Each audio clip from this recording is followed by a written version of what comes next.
Welcome back. We've reached the point in both projects where it's time to put some panels together. Now, of course, you really can't do that without using Huck bolts. Some people will use pop rivets instead, but Hucks have quite a few advantages over pop rivets in that they have better holding strength, and they're also a lot more cosmetic because they don't have a dimple in them like a blind rivet does. Of course, all trucks from factory are put together with Huck bolts, and you'll find them in grain trailers and livestock trailers, and really they are the best way to put aluminum together.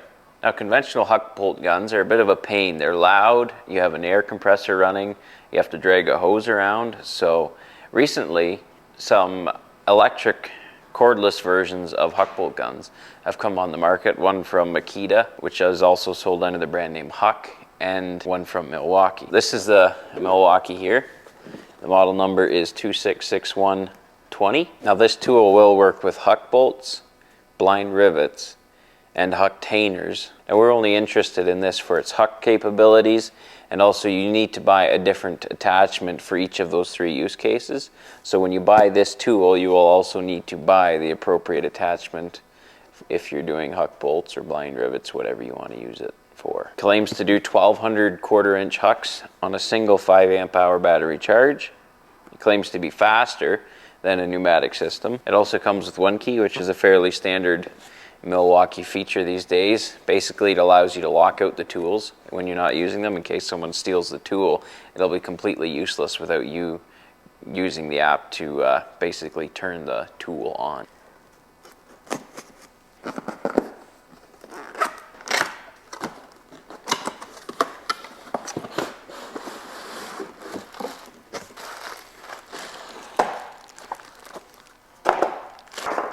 So here's the tool. The kit just comes as a bare tool. You will also need to supply your own battery as well as the attachment that you would like to use. This is the mandrel holder. As you use the tool, this will slowly fill with the mandrels. Every or 50 or 60 Hucks, you'll just have to dump it out like so. It doesn't have as big of a mandrel holder as your typical pneumatic gun, but this just leads to the tool being a little bit more compact without having that big drum at the bottom of the tool, and also you won't be carrying around as much weight once that container starts to fill up. Of course, it takes your typical Milwaukee 18-volt battery. It has a belt hook, a top hook. It also has storage here for your different nose pieces.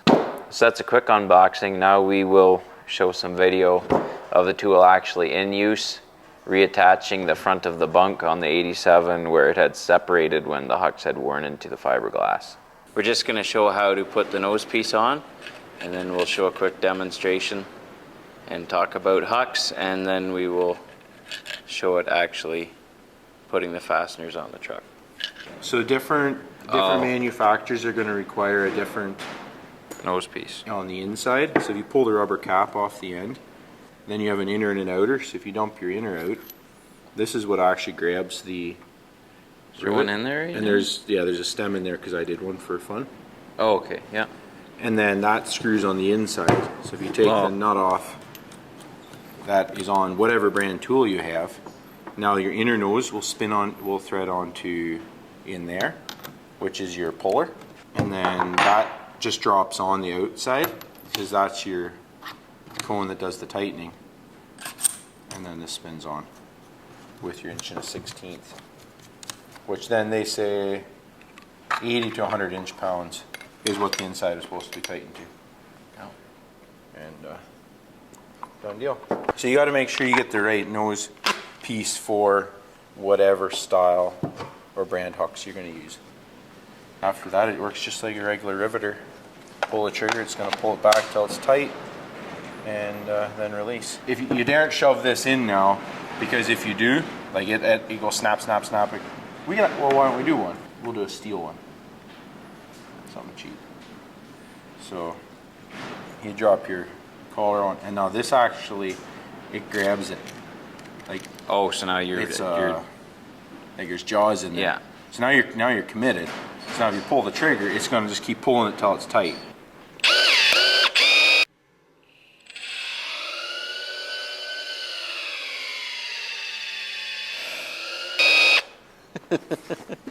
So we got the standard steel Huck, either rivet or bolt, depending what you want to call it, and then we have there's 3 flange sizes. So for our cabs, typically they're using a wide flange, at least on mine. For anything where you're fastening a skin to a cross member or cross members together, there's a small flange that is used on some locations that are too small to fit your wide flange, and for things such as your vent doors and things like that that are actually exposed on the interior that you can see. There's a medium flange as well, but it's not used anywhere in my cab. And then So basically, they use these, typically they use these, but if you can see them or you can't fit a wide flange, then they go down to the small size. yeah, that's correct. And then we got some polished stainless, which come with a stainless collar as well. And these are polished. So this is going to let me clean up my grill surround where there's some holes that aren't needed anymore. So my idea is I'm going to take a bunch of the standard steel ones that I'm going to use to install the lights on the back to hold the second layer, and door latches possibly if I don't use the stainless ones. Put them into plywood and then paint them. So I can install painted rivets rather than having to touch up anything. And the price difference between the stainless and steel for collar and everything is what? At least 4 times. Oh, okay. Yeah, these are, the stainless is quite a bit more. I paid $1.20 a piece for the bolt, whereas these were 17 cents or something like that. For just the bolt, and then Just the the collar's about 22-ish and 14-ish. right. So for 21 cents Canadian, basically, is per pop. If someone for the wants to, steel. Yeah, yeah, but that's getting them through an actual fastener supplier that I could get. right, bulk Yeah. and stuff. Yeah. Yeah, it's all in bulk. So we got enough for my truck and your truck.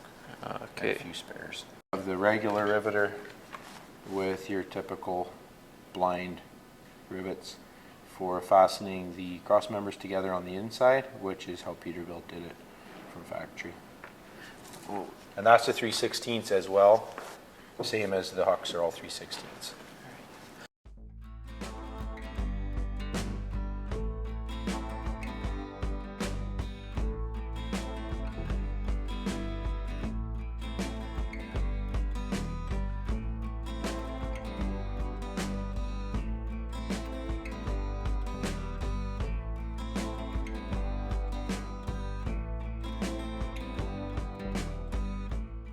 It's an insane amount of pounds of pull these things have. What, 4,500 pounds or something stupid? Yeah, I couldn't believe it when I started reading up on them. Like, think about it. You could technically hang a car Yeah. and pick it up an inch. Yeah.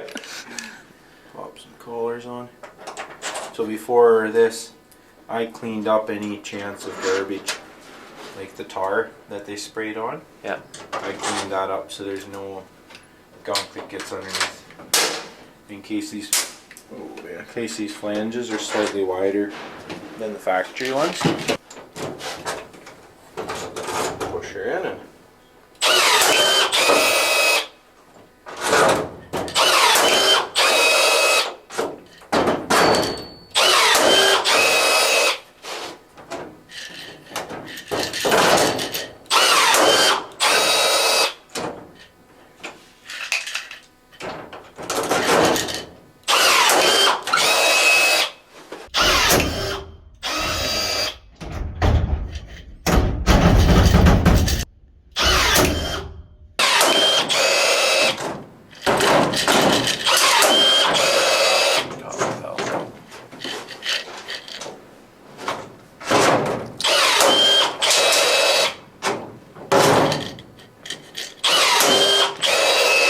So the collars just slip over really easily, but it actually crimps the collar?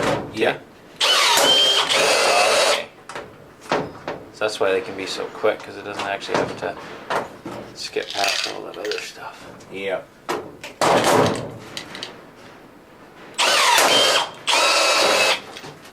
Alright, then you can easy just run along and inspect them to make sure you have enough engagement and one didn't break off in too far. Yeah. So these are all good.